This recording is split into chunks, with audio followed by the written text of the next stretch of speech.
Well,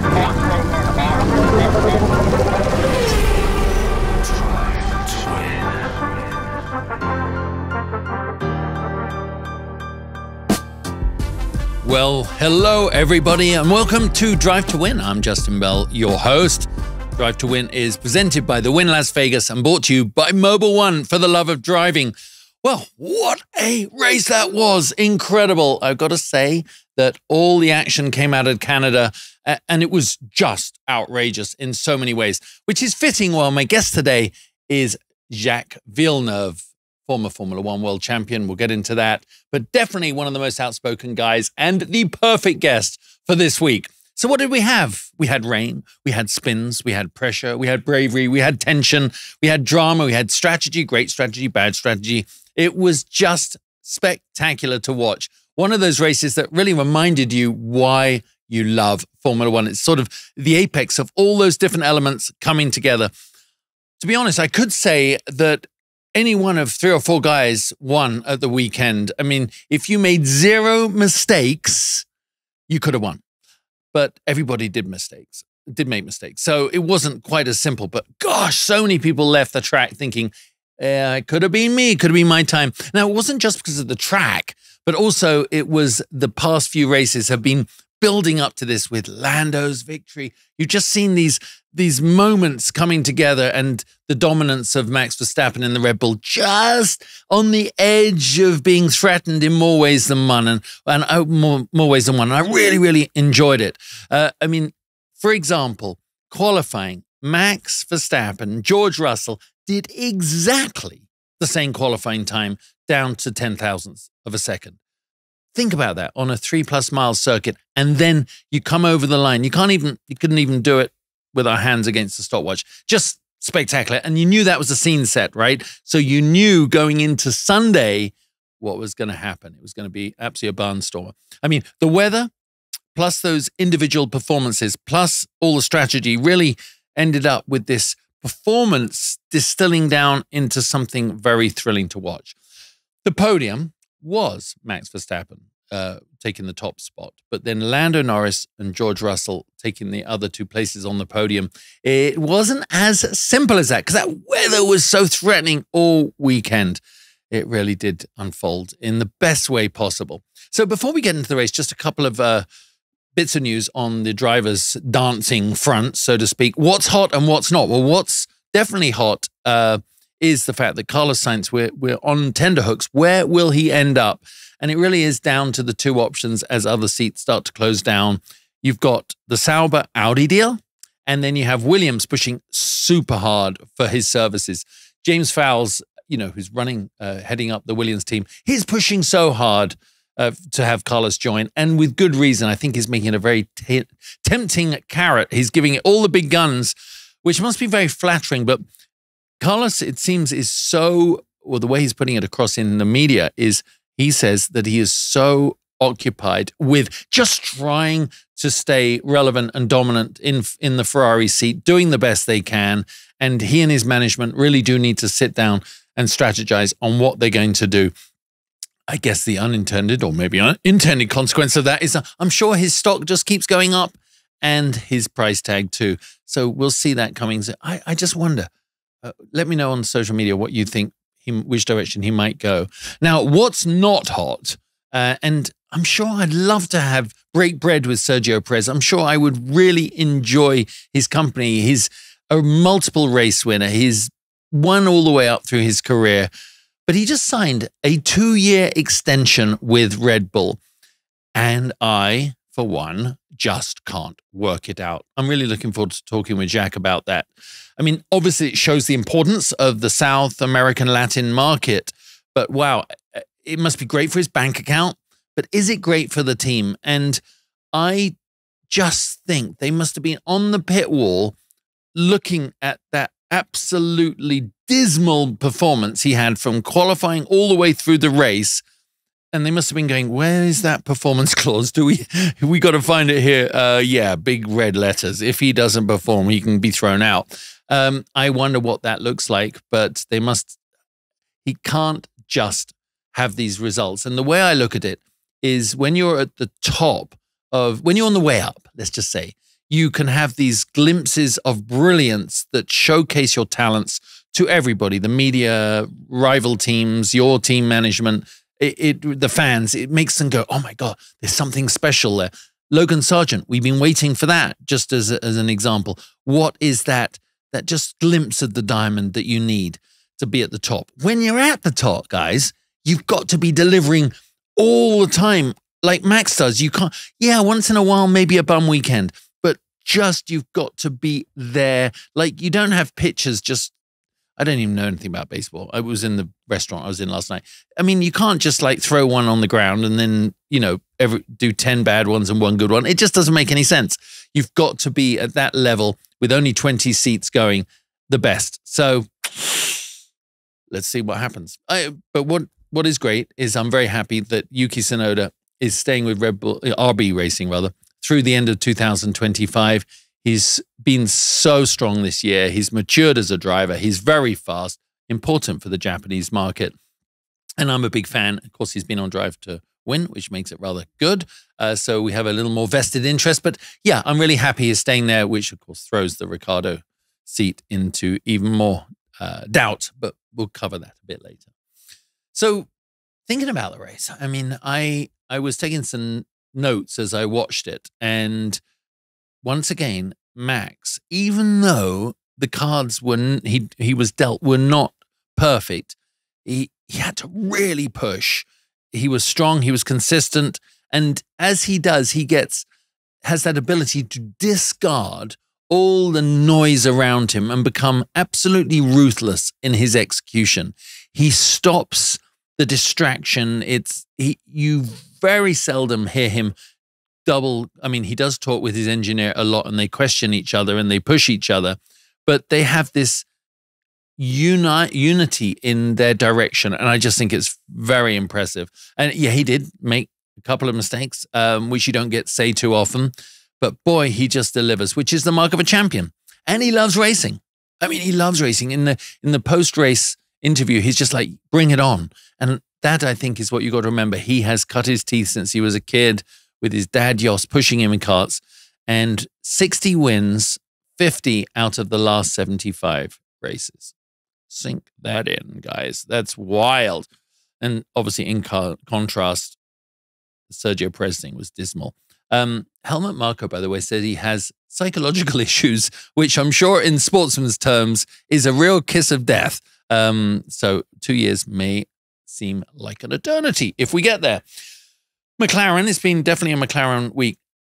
Before we do that, can I tell you what I'm doing this week? I'm heading to Le Mans for the Le Mans 24 Hours with my dad. It's 29 years. I know, it's tough to imagine, me being older than that. 29 years since my dad and I and Andy Wallace took third on the podium overall in the infamous now Harrods McLaren F1 GTR. In the rain, had a clutch release bearing go near the end, got overtaken.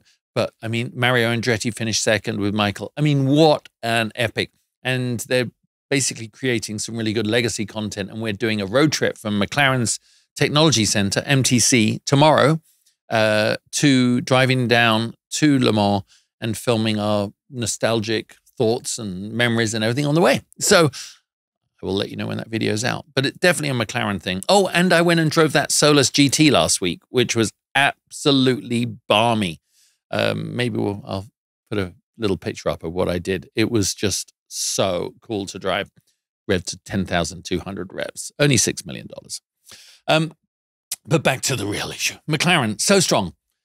They really did have the pace to be the winners this weekend. And when Lando, he lit up his tires perfectly. He got them into the window so well and took the lead and just drove off very Max-like. And I thought, wow, this is a done deal. He looks so confident. He's got that swagger, hasn't he, right now?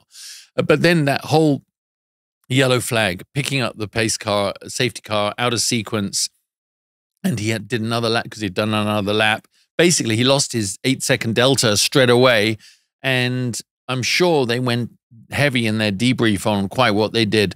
But he did have time to make the pit lane if they called box as he came down, because he was like a second and a half away from it. But he didn't He didn't get in time, and could have, would have, but it didn't work out for him. But he knows he should have won. He looks super confident, and now he's got that Miami win under his belt. I always say it, he's got that swagger. He's come back. So no wonder he was disappointed and frustrated talking to the media after the race. But again, a sign of maturity. I really like the fact he went, hey, listen, the pace car swung in my direction in Miami. I won. Here it didn't. And I didn't. So I think you just saw the man that's coming through. And my two favorite moments of the race, well, one of them, is his spirited drive was outstanding. And when, he was racing to get out of the pits. Do you remember that? With Max coming down, you could see that great shot. He's coming towards us. He's exiting the pits. And he came out in the wet, as the pit lane exit was obviously wetter than the dry line. And he's sideways all the way down the road, trying to at least stay in front of Max, which would never have happened. But it was just great to see a Formula One car wrapped up sideways. And I think they both laughed about it in the post-race room, when the green room, and they showed that slot and that little clip, and Lando was just like, whoa. I mean, so very, very cool. Obviously, and Oscar was just on fire too, and his pace was remarkable. He could, I think he's so calm, so collected, and yeah, he won that sprint race last year, but he wants to get a big race, a full Formula One victory under his fingers, and I definitely know that is why. That's why they're so good. As Zach Brown said, I have the two best drivers, the best driver lineup on the grid, and I think he's right in so many ways. So Mercedes, who would have thought that they would have, evolved so fast coming into this weekend? Their ramp up on their upgrades and where the car is, and dealing with some of their issues, because they really have had issues especially with the front end of the car and traction, and from the rear. And here they were, George Russell on pole, but on the same lap time as Max. But he got it first, so stunning. And Mercedes, though, must be ruining their pit stop strategies, because I do think they could have had two cars on the podium, which would have been amazing. But it really was all about tire choice in these very difficult conditions. And Russell did drive brilliantly, didn't he? I really enjoyed it. Showed his potential. And he's only won one race before, but his strong pace, he did make a mistake. I think some media are picking up on he's a guy that makes mistakes right at the wrong moment. I don't want to jump on that bandwagon. I think it's just part of pushing that car way beyond its comfort level. It's not nice to drive, but he's right there. And even a sporty little duel with his teammate Lewis for position. Lewis responded, got the fastest lap of the race. So are Mercedes back in the game? We'll obviously see this weekend, in 2 weekends in Barcelona, whether that's come through. But interesting sort of personality things coming through. George, even though he was in third, was very disappointed with the overall, because he knows he could have won. That's a sign of a racer. And Lewis was really tough on himself. Thought he had one of the worst races in his racing professional career, which probably is a little bit tough, but it just shows these guys, when you can tell that your equipment is starting to be up to your skill level, and it means you should win races. I think that's when the frustration starts to come in. So looking really, really, really good. And I think going into Barcelona could be a little bit more wide open. Now, I love Ferrari. If you listen and watch to this show, and for so many reasons, I think everybody does. But what a disastrous weekend. From hero to zero in 14 days. It was, for Charles Leclerc, that high of winning in Monaco, the feeling he conquered the world, childhood dreams and all that. And then you get to Canada, and basically they couldn't hit their own backside with two hands. It was, I don't know how, why, what, I don't know what caused it, but limited track running definitely affected them, especially trying to get the tires into that temperature range. Optimization, they struggled in the wet, and the powertrain issue for Leclerc was definitely raising its head. Then Carlos had that spin, clipped the inside curb, bit of a lazy spin, rolled back across the track and tagged Albon, which was so unfortunate for him. Totally not his fault. But, I mean, both Ferraris out of the race by the end. And how do they regroup for the next race? Well, Fred Vasseur certainly is the guy to do that, to bring them, together as a united front. And they just have to write the weekend off as an absolute abject failure. Can't imagine what that call to Ferrari management was like. But afterwards, why? But they will be back, I'm sure, into the fast sweeping turns of Barcelona. Other things that caught my eye. Well, Aston Martin, what a very good weekend for them in the end. I mean, Lance really is extracting the most out of the car, and they were 6th and 7th. And as he said, when he's responding to criticism, and I've also been a bit tough on him from my armchair, which seems a bit unfair. Maybe I'm just jealous, but he is performing right up to the level of his illustrious teammate, Fernando Alonso. And as he said, listen, most people in this paddock rate Fernando as one of the best, and I'm beating him. So how do you think I'm doing? That's the right answer, my son. So we'll see what they do moving on, but maybe it's the start of an upward trend for them. The thing is, with this upward trend for all these teams, what's going to happen? It's going to get even tighter at the front end if you introduce Aston into the mix. Don't think they're ready to compete for podiums again, but right now. But boy, that top half of the field is going to be just coming alive, electric. Daniel Ricciardo and Red Bull. Now, he had a pretty decent weekend, despite what my guest said about him beforehand. We're going to get into that with Jacques. How I don't think we cannot. He made some comments about his position in Formula One and that he really shouldn't be there anymore. And the social media went absolutely balmy, but he responded and had actually a very, very good run in qualifying and then ran pretty well in the race. So he's fighting for a seat, guys. Otherwise, he's going to be in sports cars. Not a bad thing, but he'll be in sports cars. Alex Albon, his overtake when he threaded the needle between Ricciardo and Ocon on that where the DRS was open, and they're coming down into that last chicane. The way he slid his car through was a bit of a Hail Mary, but kind of brilliant, I got to say. I really enjoyed watching him do that. And it was one of those ones that if it hadn't worked out, it would have been a disaster. Everyone would have been calling him reckless, but that is the nature of the sport. If you go for it, then you are definitely a racer. So I really enjoyed watching that. Obviously, Alpine were in the top 10 with both drivers. They didn't hit each other. That's a pretty change from the last few races. But there was definitely a bit of aggro between Gasly and Ocon in those final few laps. Because Ocon was instructed to let his teammate through because they needed to try and pass RB with Daniel Ricciardo. But it never happened. And he let him pass with the explicit guarantee from the pit wall that they would let him repass again so he could get the points. But the deal was reneged on, right near the end on that last lap. He was saying, no, we're not going to let you pass. He must, steam coming out of his ears. And quite rightly, he was that upset. But remember, the team on the pit wall have all the information, all the data to their hands, and they're the ones that can make the best decisions. And it turns out that they were just worried about the power unit issues both cars were having. Could have made almost both of them vulnerable from a pass from the fast approaching Haas of Hülkenberg. So they knew what was going on, but it doesn't make it easier for Ocon, because as a driver, you're in the car, especially near the end, you're giving it everything. You survived the wet. You've driven on slicks in the wet. You've held it together, and you're so wrapped up. If any of you have ever played a sport, you know what I'm talking about. If there's right at the end, you're so immersed in it that your emotions are on literally revving into the red zone. And it's very tough to let your teammates get more points for you when every single one of them counts, especially when you feel you were let down by the team. But you know what?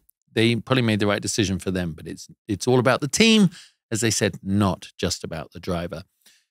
But what about Kevin Magnussen on those opening few laps? He was running the full super wets, and they were the only guys, the Haas, and he was electric. For all, all that negativity about sometimes what Kevin says, sometimes the way he races, he is an explosive driver that brings a lot of entertainment to Formula One. And given the opportunity, he was so sporty. I likened him to like a Jack Russell humping your leg the other day. He's kind of like that. He never gives up. But he went past every single person in front of him on his way to 4th place. And it was just spectacular. Now, did it work out in the end? They kind of did an early pit stop and pretty much blew the opportunity to be right up there. I mean, would they have been able to keep it in those changing conditions? Maybe. But just seeing what he did, it just, that's what racing's all about, isn't it? It's about pushing the edge. And I think that's why Kevin, he's electric when he's on the way. It just showed everybody that's how you do it if you get on the right tires. So guys, you don't need to go 200 miles an hour to outrun your inbox or pull multiple Gs around corners just to decline a phone call. You don't even have someone waving a yellow flag to tell you to slow down and look around. Basically, you really don't need to be a professional driver to disconnect and break free. All you have to do is drive. Mobil 1, for the love of driving. Visit loveofdriving.us/drive to win to learn all about it. So now let me introduce my guest, Jacques Villeneuve, son of racing legend Gilles Villeneuve. Jacques was the second driver after Mario Andretti to win the F1 World Championship, the kart title, and the Indianapolis 500. He was also Canada's first F1 world champion. He's outspoken, independent, and with a raw talent that made him a winner in nearly every discipline of the sport. It's a huge honor to have him join me on the show because he really traditionally hates doing much media, but well, he used to when he was younger, which was very much his trademark. But hey, we all mellow a little bit with age. At least I hope so. Well, Jacques, thanks for joining Drive to Win. I know it was a busy weekend up there in Canada for you. I was extremely busy, and the weather didn't help. And also all the police in the area, they were wanting to show everyone they were the boss. So they went over the top, blocking people. It's as if part of the town didn't want the Grand Prix to happen, and they were making sure they were making life difficult for everyone, which is a shame because it's such a great venue. Yeah, I mean, I always hear from the mechanics and everybody, even when sports cars went there, they love going to Montreal. It's like one of the funnest racetracks, funnest cities everyone to go out in. But even as a Canadian, you felt everything was a bit heavy-handed then. Oh, this year there's roadworks everywhere, and it felt like a dead town somehow. I've never seen Montreal without a soul, and that's the first time I see that. So that was the weirdest thing. And at least at the racetrack, no, the atmosphere was there, the people, the energy. So that was great. Even though it was freezing and raining, the people were there like they always are. So as a race venue, it was amazing. It was fun, and we had a great race. That's what we want. We really did, right? I mean, it was obviously I'm sitting at home watching it, but you could see from qualifying it was lining up to be a great race, especially with Mercedes right up there. For you watching it as it unfolded, I mean, it was good entertainment on the spot live as well, wasn't it? It was good because everyone, the teams, the drivers, everyone had a part to play. Sometimes it's all down to strategies and so on, where now the drivers also had their word to say in the race. And that made it fun, and nobody knew what was going to happen. And you saw that from practice, from qualifying. It was a new asphalt that reacted very differently than other asphalt on the calendar. It dried super quickly when it was wet, surprisingly quickly, to the point where teams and drivers didn't know when was the right time to change tires. And this unknown always was going to create a very good race, and that's what we had. Ultimately, it still Max at one, but not because the car was superior, just because they really, really worked that race really well. You just have to see the difference with Perez. I mean, yeah, we can get into that in a second. Jeez. But there was moments in those races as a former driver like you can relate to situations, right? And you go, God, that must feel good. Like just Kevin Magnussen on those super wets. You know, he was having the best time of his life. Oh, he was having a blast. I mean, he had grip that no one else had. But at the same time, I've been raced quite a few times in the wet. Yeah. Everybody knew that at that point, the tire was going to be wrong. That unless a safety car came out, it wasn't going to pan out, because then you would never reach the point where it was time for slicks when you're in the extra wet. You will always have to go through the intermediates, and that won't be long enough for you to catch up and go back through the field. And it also looked like the intermediates got better at some point once they got used. So it didn't pan out, but it made for a good show, and that's all we were wanting. What do you think about, for Mercedes right up there? It almost was, they had, they've been off the pace for a long time. We've seen them improving after the last couple of races. Obviously, two amazing drivers with Lewis and George. It's interesting, though, in that team situation when one driver's leaving a team. George is obviously quicker over one lap right now, but Lewis's experience pays out in the race. In under race conditions. How do you view that with them? How do you view like the older driver with the more experienced one with the kid that's really, going to lead the team next year? Well, I guess it's more that the driver that is originally the Mercedes driver that has won everything with them is leaving the team. So he's not the team leader anymore.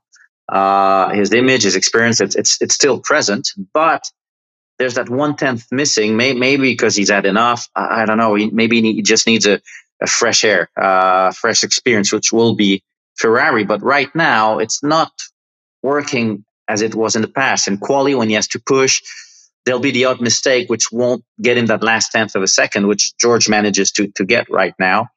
The issue with George is he loses focus during the races. He's often made mistakes in the races, and Toto had to come on the radio to tell him to focus, and then he got back on it again. But that could have cost a second place or even a win, because the Mercedes had the pace, definitely. Lewis, his qualifying cost him for the race, and then George is a little loss of focus. Yeah, I mean, those are things, as you know, you can work on, right? I mean, Lewis, I don't think loses focus. If he loses focus, it's because he wants to. You know what I mean? As in, he's just pissed off at the situation. He doesn't randomly do it. So, but let's jump on to McLaren. I love their driver lineup. I think they're just on fire. You know, as a driver, when you win a race and you break that duck, suddenly you have a swagger, don't you? You know you can do it. And Lando is in that zone right now. I enjoy watching the way he drives. And I thought of you because, you were a guy that did like your dad. You did like movement in the car. You loved a bit of opposite lot. When he came out of the pit lane, obviously it was futile on cold tires. But, when he came out trying to get ahead of Max, that was good, genuine stuff, wasn't it?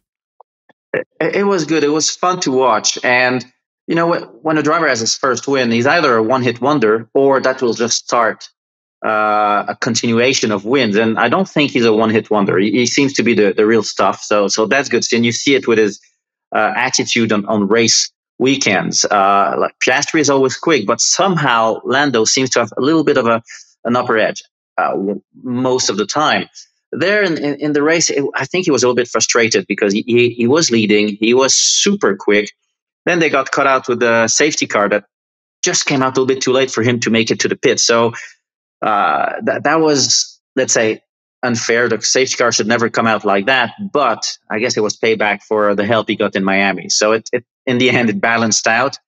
But after having missed that initial pit stop, they should have left him on the old tires and keep the lead instead of putting him back, pitting him a lap later. That I think was a little bit of a mistake, because we noticed afterwards that used intermediates actually worked. And that could have made a different race, because it would have forced Verstappen to be more aggressive.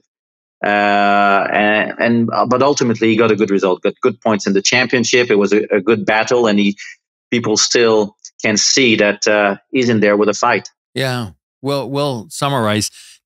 Out of all the drivers, before we talk about Ferrari, out of all the drivers, who do you identify with? Who do you like? Whose style do you like the most?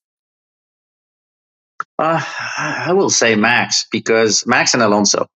Yeah. And also because of his age, I can relate to it. Exactly. He's still got the juice flowing.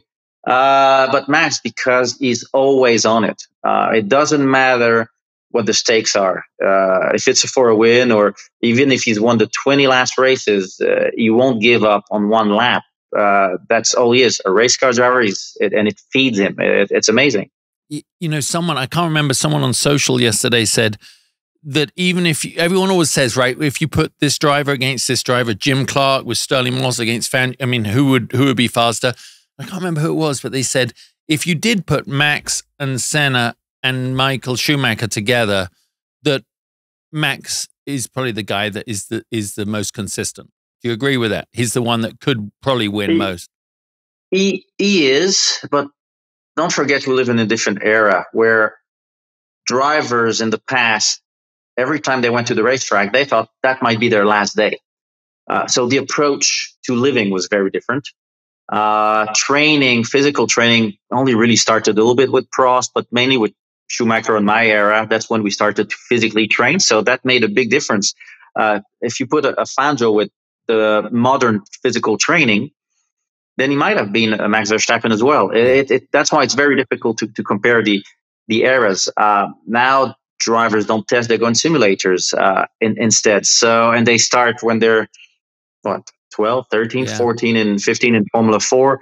It's the approach is so different that it's impossible to tell what a driver from the past, how he would be psychologically today, and to race in the modern way of racing. Put a Max in those dangerous cars without a simulator. Would he actually have survived his early years of racing? Would he have been able to always push on the limit and figure out where the limit is without the help of the simulator to figure it out first? Yeah. So that's why it's always impossible to compare. But if you just take him today with all the training he's had and the drivers of the past, of course, he is better, but a lot because of the training that he got.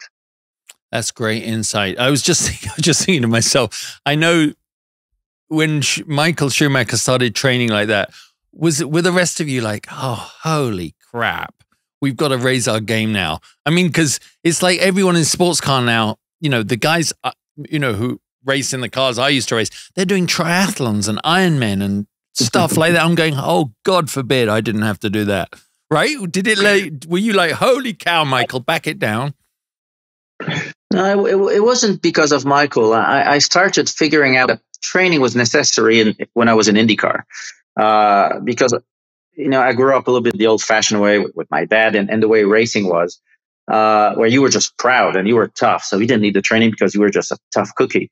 But there's a couple of races in IndyCar where actually, like mid-Ohio, August or July in the Midwest, where it's brutal, humid and hot. And halfway through the race, I was just hoping that I would crash. So I didn't need to finish that race. And I was actually off the pace because I was just too tired. I still got a podium in the end, but the team stopped talking to me on the radio, and I could feel that they had given up. They weren't there with me anymore, and that was a big message. And that's when I started understanding it would make a difference if I got fitter. And that's when then I went to F1, and I could gradually see the effect. And then training became a competition on its own, a challenge to always get stronger and stronger and stronger on itself, not just because of racing. So it became fun. Our dads, your dad obviously passed way too early, but they came from that generation, like you said, they didn't know whether they were going to walk away that weekend. But my dad also, there was no coach, there was no data. I mean, when I started, I said, we were at Brands Hatch and I was in a little Formula 4 doing a test day. And I said, what do I do? He said, well, just take the line and eventually throw yourself in front of other people and they'll stay behind you. I was like, well, that's a lot of guidance, Dad. You know what I mean? But he just was like natural. He just went out. I imagine your dad was the same. His style was so natural, which you got a natural style. But we really had to figure it out on our own. I think that's how it was until the late 90s. And I was proud in it of not needing a coach, mental coach. Yeah. And I still have a hard time to accept or to respect a driver that needs that. I still believe that if you're going to be good, you have to be able to be self-taught, because that's the only way you'll improve. That's the only way you'll learn from your mistakes and figure out, okay, that was wrong. What could I do better? And then you figure out a way to do it yourself. You don't need someone or there to put it in your mind and figure it out. Alonso is like that. He doesn't need a mental coach. He doesn't need anyone to tell him what to do. And a certain level, Max is a little bit the same. He had his father, kicking it in him during all growing up, but he doesn't need a mental coach. He knows what he's doing and he learns on his own. So he's a little bit old-fashioned in that. And ultimately, the drivers who don't need the coaching are the ones who will get better, because they will always figure out a way to become better and to beat the opposition. Yeah, I mean, you're so right, because you hear it. Max will say to his guy, even Lando, it's like, just back off, guys. That's useless information, or tell me what I freaking need to know. Don't dance around it. I mean, it's the communication is quite fun to listen to. So what was... Not everyone likes communication. No. I remember when I got an F1, there was no communication, but I was used to it coming from IndyCar. It wasn't as much as you have in NASCAR with spotters, but there was still a lot of communication going on, and they weren't used to that in F1. So Jacques Villeneuve was my engineer at the time, who's at Ferrari now, and we started putting that in place. Even at the race starts, to see, because you can't see everything in your mirrors, so you could watch the TV and kind of tell me where the traffic was. So we put it in place, but we've noticed that a lot of drivers don't want to be. On the other hand, I prefer to have the communication, because then you don't feel alone. Yeah, and it helps you focus. If once in a while your brain can move on to something else. Yeah, I was saying, I don't mind being told the gap to the guy behind, even though I can see him. It kind of is a motivator. So I imagine Ferrari rolled off the boat, so to speak, into Canada with, like, red banners raised high. Maybe they were still on the boat. Maybe they were still on the boat, right? So what was the vibe in the pit paddock when they just were objectively horrific right from the start? They must have lost their sort of libido instantly. And what was the gossip of why that was happening? No idea. Nobody figured it out. I was expecting them, especially them, Jack. Especially them. They didn't figure it out. Yeah, because they have a very well-rounded car. It's good. It's not the best in anything, but it's super good at everything. And Montreal was a good track for that. They're good in slow-speed corners. They're good in long straight lines. So Montreal should have been amazing for them, and it wasn't. So I don't know if they were still in their party mode from Monaco and just enjoying it, and got there thinking they were the king of the hill, and suddenly everybody's going just that little bit quicker, and they didn't have time to react because the conditions didn't allow them to work. So they just stayed on the back foot the whole weekend. Then the drivers didn't. Well, Sainz made a mess of it. It wasn't a really good race, and Leclerc was unlucky with the engine. There was an issue. So they took the risk of going on slicks, and that was the right thing to do. But then it's wet. Why would you put the driver on hard tires? The tire that doesn't warm up. That didn't make sense, and that's how you could tell they were always on the back foot. Because when you got back on the track and it was obviously undrivable, that within 2 laps you would lose more than the cost of a pit stop, they still didn't pit him. So they were just playing catch up. It didn't work out. It was surprising, but keep in mind also, in between Monaco and Montreal, almost every team put their new engines, the new spec, the second engine of the season. And maybe the Ferrari one wasn't as big a step as the others, but that's not something we can know from the outside. Yeah, good point. Well, I do think they're going to, they're not going to be down for long. They'll come back in Barcelona, I'm sure. I know especially for Carlos, right? Yeah, but hold on. You see the difference with Barcelona? It's a lot of high-speed corners. And then you got Silverstone as well. That's high-speed corners is where historically, lately anyway, Ferrari has been at its weakest. So I really don't know what to expect there. I really thought Montreal was going to be the track and not Barcelona, but just take McLaren as an example. They keep saying, "Oh, this is not our kind of track," and that's where they've been quick every time. So everybody gets surprised at their own pace on the track where they're supposed to be slow, and vice versa, which is really weird this year. And if you look at the Montreal grid, you lose a couple of tenths and you lose 5 spots. We've never had an F1 that was tight in qualifying. It used to be you lose a spot. Maybe instead of being P2 on the grid, it'll be P3 if you're 2 or 3 tenths off. Now you're P8 instead of P2. Yeah. Wow. When you are in the paddock, in the garages, looking at the car, when you look at them out there, I mean, how how hard do you think those cars are to drive compared to your era in Formula One? You were so linear then. It was so visceral, right? These cars are so wide, they're so long, they're so heavy, they're so complex. Well, I can't give you a real answer because 2 years ago I tested the Alpine in Monza. Oh, the Alpine of 3 years ago, the one that Mick Doohan has been testing over and over until he jumped into the new car. And it's the easiest car I've ever driven in my life. It was disappointing. It was super fast. I'd never been so fast in my life, but it felt like a very fast limo. Nothing was happening. It was, my heartbeat was low. Everything was easy, and I couldn't hold my head in the corners in Monza, so I couldn't even see the corner. But it was still okay. I would just turn, get in the gas, and nothing would happen. It was simple. So I did all my running. Then Ocon jumped in the car, and he only beat me by 9/10. Wow, and that's wrong. That's wrong. That is just wrong, and only because in Ascari, which was one corner, he beat me by 7/10 in that one corner. So some corners I was quicker than him, and some others. Then I was telling myself and looking at videos from the 90s, and even in Monza, it was hard to go straight in the straight line. We're fighting the car the whole time. So I don't know if it's because the cars are so heavy, that are so compliant. There's way too much downforce.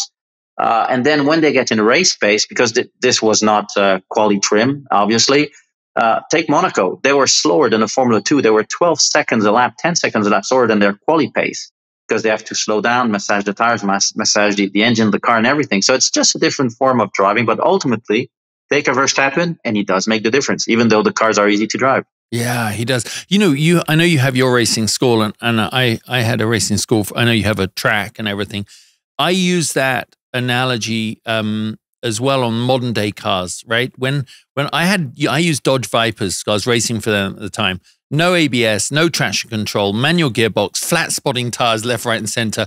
The gap between me and the other instructors and a really good student was 5 seconds or 6 seconds or something.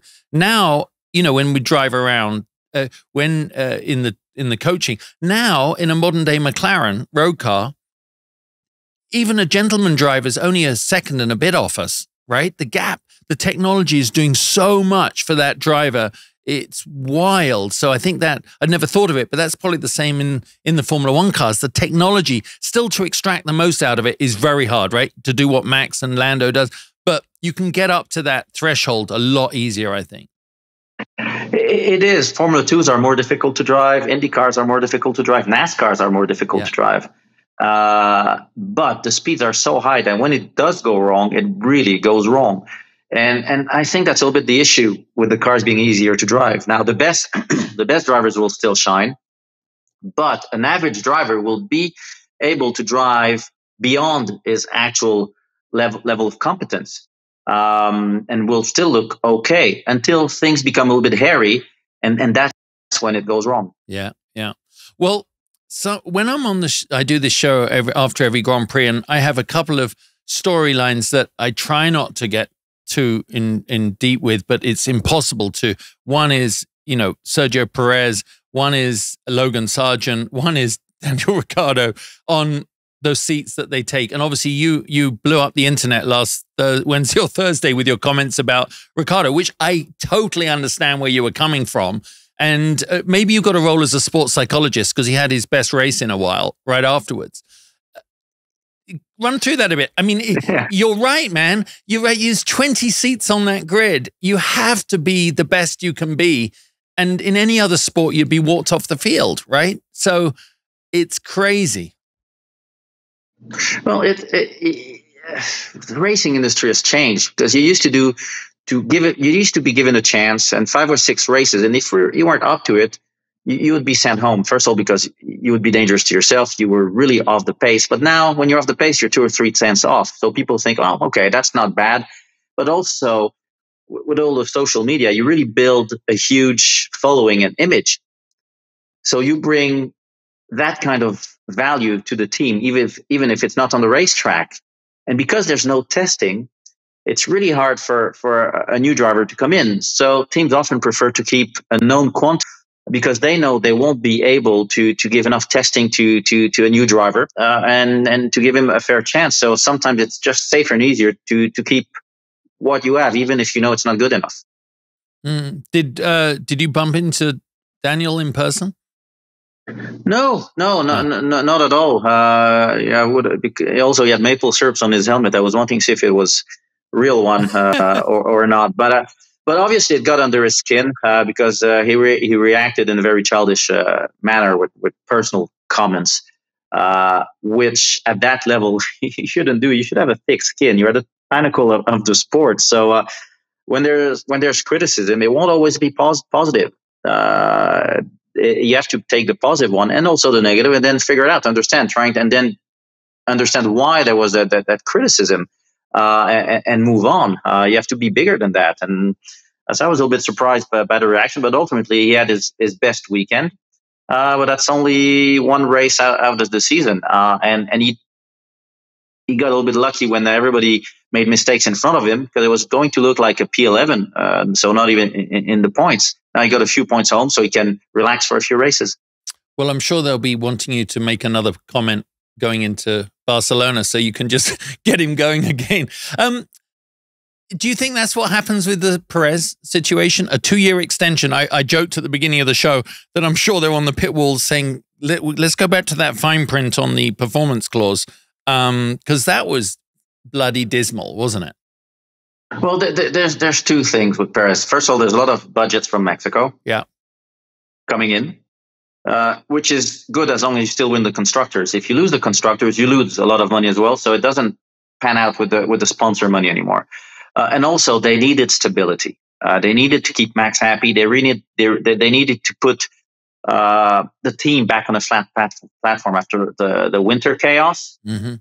So I can understand why you would keep Perez. And even though he wasn't on pace with Max the other season, he wasn't too far off. He would still get seconds. But now it doesn't seem to be enough anymore. The car is not what it was. The car is difficult to drive, mainly because Max has to push it. Yeah, he didn't have to push it in the past. There was still a little bit of a margin with the opposition. Now he doesn't have that margin. He has to push to get to that level, where Perez was already pushing on Max's level. So now Max is making a bigger difference. And that's not really good for the team, because psychologically it will just push Perez down, and that won't help him to get back to being a little bit more competitive. And you can tell from the team communications that they really are working to make him, to give him everything he can, all the tools to get back up there. And all he has to do is just be running up in that top 6. So we'll see what happens at the next race. But that goes back to what we said earlier about coaching. Yeah, you should not need to be pampered. No, and you're supposed to be at the top. You're supposed to be tough. All right, now time for the Mobil1 Pit Stop for the love of driving. Jack, just a couple of very quick questions. Dry or wet conditions? What's your preference? Depends. Depends how your car is. It always depends how the car is. If you have an amazing car, you don't want the wet. If the weekend is going bad, then you always believe that you'll make something special in the wet. And people think in the wet you see the good drivers. No, you also see which car is good. It's not the car grip has a huge effect on the wet. So it's a hard call, because you pray for wet and you get caught out, you crash, and you look like an idiot. I've always enjoyed it when it was super wet. When you had almost aquaplaning, that's when it was fun. The car would slide. You had to catch it. When it was a drying track, intermediate days, when you only had full wets, that's when it was difficult, when you didn't need to drive on the wet line anymore. Brilliant. For you, what was the most dangerous F1 track in the rain? The most dangerous F1 track? I never thought about it that way. I couldn't even come up with an answer. Okay, let's do another. What's the most challenging Formula One track you ever? What was the most challenge for you in at a Formula One track?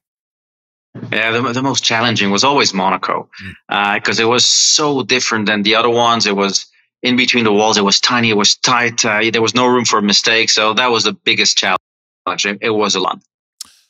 Other than the era you were in, what other era do you think would have suited you? The 60s, 70s, 80s, or right now? I was happy with the era I was in. I think the modern era would have been okay. I was always good on tire wear, tire management, fuel, and all that, which is very prominent with the modern era. So I probably would have been okay with that. Now, if I think about my dad's era, I would have loved driving those cars, but I would not have survived it. So not a good choice. That's very honest. Now, you raced against some of the greats. Who did you just stand back and admire the most? I know it's tough when you're racing because you're a competitor, but who are you really proud that you raced on track against? Well, I was very lucky because when I first started IndyCar, the first season there was Mario Andretti, there was Nigel Mansell, Emerson Fittipaldi. And these were all drivers I admired growing up. And I did manage to get to race against them. So there was nothing more special. Yeah, you're very lucky. Anyway, well, thank you so much for that. Oh, one last one. You love your music. I know you've done a lot of performing. Does performing live in any way give you the same thrill as it did walking out onto the grid? It was, yeah, when a little bit of performing I did, it was fun. It was a thrill. And a lot of people ask me, but aren't you scared? Don't you get the jiggies? And I said, well, no, what could go wrong? I'll sing off key. That's about it. Where in a race car, I can actually hurt myself. So I never had that issue. But it was exciting and fun. And the communication with the crowd was much more relevant than when you have a helmet in a race car. Well, thank you so much. Great answers on the Mobil1 Pit Stop. Well, thanks so much, mate, for coming on the show. It really was good. Hopefully it's not another 25 years. Are you going to come to Vegas? Let's do that quicker. Yeah. Are you going to come to Vegas for the Formula One? This year is not planned. Okay. It was amazing last year, but probably next year I really want to go back to the race there. All right. Well, let me know. Stay in touch. Also because I got married there, so it is a bit of a special race weekend. You should remember that. Yeah, they like it when you. Oh yeah, getting married in the paddock in the chapel. That's. I think that's not something that will happen often. That's not. Well done. All right, mate. Thank you so much. Good luck. Well, I can feel it in the air. Ultimate Race Week at the Wynn Las Vegas is just around the corner, and it's in time for you to make plans to attend the 2024 Heineken Las Vegas Grand Prix. The racing, as you know, on the track last November was indeed electric with a whopping 82 overtakes. Pretty good. And race fans that stay here at Wynn Las Vegas are treated to a best-in-class Formula One hospitality experience like no other. There are multiple packages, all with different price points, available for purchase now at winlasvegas.com. The Grand Fan package covers 3 nights of accommodations right here at the Wynn Las Vegas, along with 2 F1 grandstand tickets and access to exclusive special events and amenities. The Wynn Grid Club package allows you to watch the race from the second floor of the paddock, right above the pit lane. It's crazy, guys. This ultra-exclusive hospitality suite features up-close views of turns 1 and 2 from a private outdoor terrace. It includes 5-star dining and beverages, and a 3-night stay in either a Wynn or Encore Tower suite. So you got the gist of it. It's going to be amazing. So make your Ultimate Race Week reservations today. Head to winlasvegas.com. That's winlasvegas.com. Don't miss out, as last year was incredible, and this year promises to be even better. Well, that was a real treat, getting to talk to Jacques. Yeah, 25 years, a long time since the last time I spoke to him in person. Well, next up is the Circuit de Barcelona, Catalunya. It's the home track for our Spanish drivers, so you know that Fernando Alonso, Carlos Sainz will want to feature very well there. It's one of those tracks you just heard Jack talk about it. It's very fast, sweeping corners, really relies on that top speed, which falls into the domain of the Red Bull. And interesting, he should remind us that, for Ferrari, the last racetrack probably was one they were favoring, but not so much in Barcelona. However, we've seen Formula One can go way upside down in the blink of an eye in one lap time, because everybody's coming to Barcelona with a ton of major upgrades, especially aero updates. And it does provide a bit of a crystal ball heading into the rest of the season, this next phase. But which of those top teams, McLaren, Mercedes, are going to be able to challenge the dominance of Max going into it. It's really about keeping the pressure on. But in response, Max Verstappen absolutely bloody loves being challenged on track. So you're not going to see him crack, but boy, we're going to have some great racing from it. We have five drivers really arguably in the running as we head into Barcelona. Max, obviously the threat. Lando Norris has that winning swagger, knows he has the potential to win. I'm very excited with their upgrades, what he's going to be like there. But so does Piastri. I mean, he is totally unintimidated by his slightly older teammate, and he is so ready to pounce if Lando missteps. Actually, he might not even wait for the misstep before he pounces. He might just jump in there, and that is no wonder that Zach is so proud of his drivers. Now, Ferraris, both drivers must be hurt, a little butt hurt from the result in Canada, and you know they're going to regroup. You know they're going to pop back. It's going to be, I don't think they'll be vying for podiums, though, but let's just see. But Mercedes, well, they are the ones that could be the big surprise going into this. I mean, who would have said a few weeks ago they would have been right there, but they're now a full contender for the podium. So I'm looking forward to that. Well, all that makes for a really great weekend.